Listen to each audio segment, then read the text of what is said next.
Okay guys, Mohit Chaudhary this side, CGL 2022 का all India rank 1। तो ये मैं आपके लिए मॉक के लिए स्ट्रेटेजी लेके आया हूँ, जो जैसे प्री के मॉक के लिए।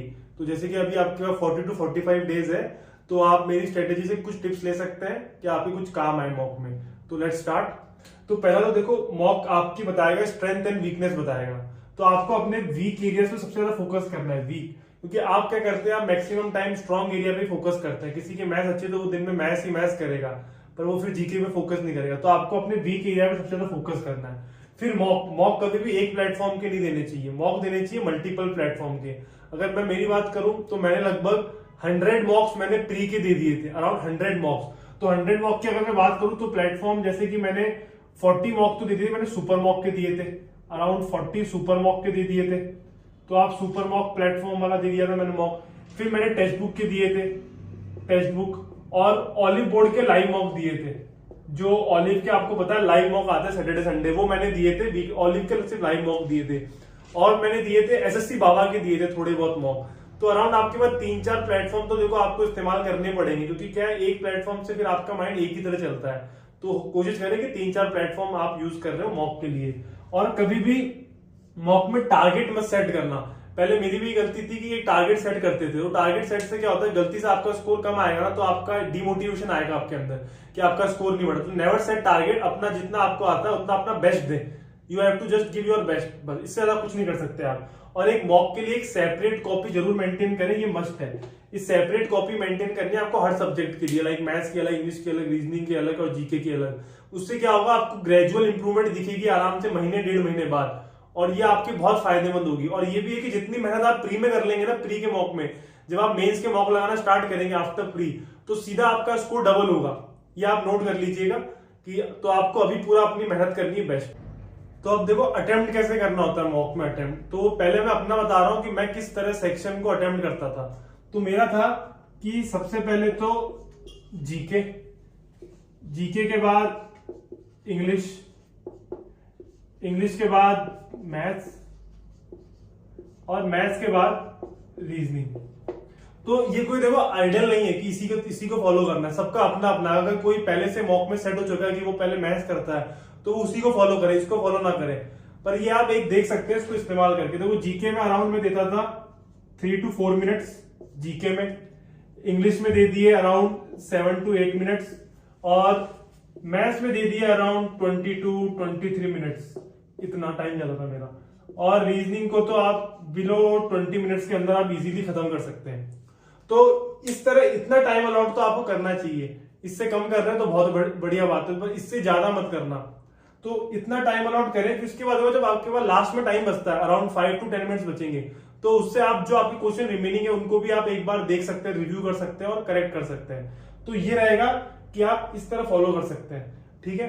तो और फिर ये आ गया कि ये जो मॉक है ना आपका, इससे आप सीखोगे स्किपिंग। एक क्वेश्चन को स्किप करना ये एक कला है, आर्ट है ये। क्योंकि हर क्वेश्चन हमें नहीं आता है। कुछ क्वेश्चन होते हैं 100 में से 10 क्वेश्चन जो आपको जानबूझ के डाले जाते हैं आपका टाइम खराब करने के लिए। तो आप ये सीखोगे, इन्हीं को जब आप बार बार वाला मॉक लगाओगे ना, डेली मॉक लगाओगे, तो आप सीख जाओगे कि हाँ कौन सा क्वेश्चन अटेम्प्ट करना है, कौन सा क्वेश्चन स्किप करना है। ये ना धीरे धीरे धीरे धीरे आता है आपके अंदर, एक दिन में नहीं आएगा। और एक और चीज, जब आप अभी कर रहे होंगे, तो हो सकता है किसी का स्कोर 100 आ रहा हो, किसी का हो सकता है 95 आ रहा हो। तो हार नहीं माननी, ये स्कोर भी बहुत अच्छा है। जब मैंने भी स्टार्ट करा तो मेरा स्कोर भी 95 के अराउंड से मैंने स्टार्ट करा था मॉक लगाना। तो ये धीरे धीरे ग्रेजुअल इंप्रूवमेंट होगी। तो आपको डेली अपने वीक एरियाज पे काम करना है, मॉक का एनालिसिस करना है, एक सेपरेट कॉपी को मेंटेन रखना है, तभी आपका स्कोर बढ़ेगा। और सबसे इंपॉर्टेंट बात, एक मॉक में एक स्कोर होता है बीच में, अराउंड आपने कभी देखा हो तो 120 से 130 का जो स्कोर होता है ना, ये एक चक्रव्यूह की तरह होता है कि बच्चा इसी को नहीं तोड़ पाता है।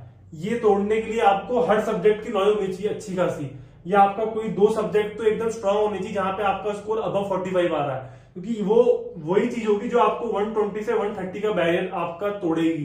क्योंकि ये धीरे धीरे टूटेगा। जब आप डेली मैथ्स का एनालिसिस करोगे, अपने वीक पॉइंट्स पे काम करोगे, तो धीरे धीरे टूटेगा। तो ऐसा मत सोचना कि 120 से 130 का बैरियर 10 दिन में टूट जाएगा। मेरे को भी अराउंड जब मैंने 20 से 25 मॉक दिए थे, तब जाके मेरा ये बैरियर टूटा था, सीधा मेरा 145 स्कोर गया था। तो आपको कोशिश करनी है कि आप 120 से 130 का बैरियर तोड़ दें। अब बच्चे क्या करते हैं, 120 से 130 के बीच में आ रहे हैं, खुश हो जाते हैं कि प्री निकल जाएगा। अरे प्री निकालना गेम नहीं है, गेम है मेंस। मेंस में निकालना सबसे ज्यादा इंपॉर्टेंट है। तो अब मैं आपको सब्जेक्ट वाइज बताऊंगा कि कुछ कुछ टिप्स जो आपके काम आएंगे। तो देखो मैथ्स के अराउंड 25 क्वेश्चन होंगे, 25 क्वेश्चन होंगे, 25। तो जब आप वन गो में लेंगे ना, वन गो में, तो वन गो में नीड नहीं है कि आपको 25 के 25 सवाल करने हैं। आपने अगर 18 to 20 क्वेश्चन भी कर दिए ना आपने वन गो में, तो बहुत अच्छा अटेम्प्ट है। इससे आप बहुत ज्यादा रिलैक्स हो जाएंगे। कोई जरूरी नहीं है कि बाकी 5 क्वेश्चन में आप टाइम खराब करें, क्योंकि कुछ क्वेश्चन होते हैं जो हार्ड होते हैं, जो आपका टाइम खराब करने के लिए आते हैं, तो उसमें आपको स्किप करना है, स्किप। तो स्किपिंग ये आपको चाहिए। और मैथ्स के ऐसे कुछ टॉपिक्स होते हैं, जब आप कोई क्वेश्चन देखते हो, तो अगर आपने वो क्वेश्चन पहले बहुत बार प्रैक्टिस करा तभी उसका अटेम्प्ट लें। अगर आपको क्वेश्चन लग रहा है ना कि आपसे नहीं होगा, तो उसको स्किप कर दें। जैसे कभी कभी सिंप्लीफिकेशन आता है, सिंप्लीफिकेशन का क्वेश्चन अगर बहुत ही लेंथी दे रखा है या फिर बहुत बड़ा है, तो उसको छोड़ दें, उसको लास्ट में अटेम्प्ट करें। तो कुछ चीजें होती थी जो आप वो मॉक से सीखोगे, धीरे धीरे, स्लोली स्लोली। तो मैथ्स के लिए इतना ही था कि यही करें बस, और क्वेश्चन नोट करते चले, अपना हो जाएगा। फिर है इंग्लिश में भी अराउंड 25 क्वेश्चन है। तो ऑलवेज टारगेट करना है कि इंग्लिश में है ना, ऑप्शन एलिमिनेट करके आप आंसर तक पहुंचे। आप क्या करते हैं, जल्दी जल्दी टिक मारने में रहते हैं, तो बाकी ऑप्शन को नहीं बढ़ते हैं। तो ट्राई टू एलिमिनेट ऑप्शन को एलिमिनेट करके फायदा है कि आपकी एक्यूरेसी लेवल बहुत बढ़ जाएगी और सिली मिस्टेक होने के चांसेस बहुत कम होंगे। तो कोशिश करें कि इंग्लिश के अंदर पहले ग्रामर के क्वेश्चन आराम से कर ले आप, ग्रामर, वोकैब, और जो अनसीन पैसेज आते हैं, अनसीन पैसेज को अटेम्प्ट कर ले जल्दी जल्दी। पर जो पीक्यूआरएस के क्वेश्चन होते हैं ना, पीक्यूआरएस के आपने देखे होंगे, जो पीक्यूआरएस के क्वेश्चन आते हैं खास तौर पे, इसको कोशिश करें कि लास्ट में अटेम्प्ट करें। थोड़ा जब आपका माइंड एकदम रिलैक्स हो जाए, तो बाद में अटेम्प्ट करेंगे तो आप इजीली अटेम्प्ट कर जाएंगे, क्योंकि ये भी इनमें टाइम लगता है, इनमें ढूंढना पड़ता है, अरेंज करना पड़ता है। लाइक इस बार मेंस में आया, थोड़ा टाइम टेकिंग थे वो पीक्यूआरएस, तो थोड़ा टाइम लगेगा, क्योंकि प्री को सिर्फ क्वालिफाई करना है। तो इतना मत भागना है इनके पीछे, इंग्लिश में इतना ही करना है बस, इससे ज्यादा कुछ नहीं करना। देखो अब जीके में क्या है, जीके में अराउंड 25 क्वेश्चन है। तो अगर किसी की अच्छी तैयारी होगी ना, किसी की जो अच्छे से तैयारी कर रखी है, वो आराम से उसको है ना 15 क्वेश्चन आते होंगे, 15 क्वेश्चन तो उसको आते होंगे। जिसने नॉर्मल भी करी है 10 क्वेश्चन तो वो भी कर लेगा। तो ये आपको वन गो में अटेम्प्ट कर लेना है। जितने आपसे बने अराउंड 15 क्वेश्चन बने, तो उनको वन गो में अटेम्प्ट कर दे, फिर नेक्स्ट सेक्शन में चल जाए। पर जब आप बाद में आते हैं, तो आप क्या करते हैं, आपको लगता है कि आपको जीके में सिर्फ 15 क्वेश्चन आते थे, 10 से आते थे, आप बाकी क्वेश्चन को देखते भी नहीं है। पर आपके सबकॉन्शियस माइंड में ना कहीं उनके आंसर रहते हैं। जब आप वो क्वेश्चन को वापस देखोगे, उनका ऑप्शन देखोगे, तो आपके दिमाग में आएगा कुछ ना कुछ, यार इसके 2 ऑप्शन तो नहीं हो रहे, 2 ऑप्शन बच रहे हैं। तो आप ऑप्शन एलिमिनेट कर देंगे, 2 बचेंगे, तो उन 2 पे आपको रिस्क खेलना पड़ेगा।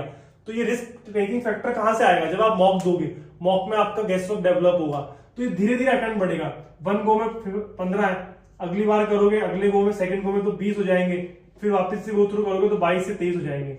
तो यही रहती है जीके में। जीके में किसी को भी अराउंड 25 में 24 क्वेश्चन है, सबको इतने क्वेश्चन आते हैं 15, और बाकी वो गेस वर्क से करते हैं 4 से 5 क्वेश्चन। तो ये डेवलप होगा धीरे धीरे जब आप मॉक देंगे। तो ये ग्रेजुअल प्रोसेस है, जो डेवलपमेंट होने में टाइम लगता है प्रोसेस को। फिर आता है रीजनिंग का। देखो ज्यादा रीजनिंग के हार्ड क्वेश्चन तो आते नहीं है, नॉर्मली क्वेश्चन आ रहे हैं अब तक जितने मैंने देखे हैं।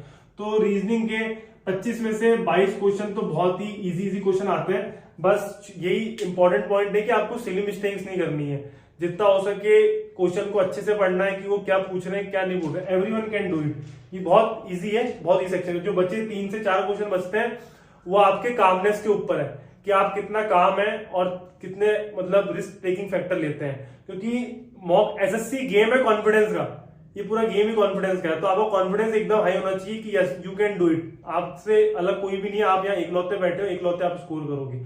तो बस यही फैक्टर चाहिए, बाकी इससे ज्यादा कोई नीड नहीं है। बाकी आप अपनी तैयारी में लगे रहें, मॉक दे रहे हैं तो कंटिन्यूस रखें। तो ऑल द बेस्ट।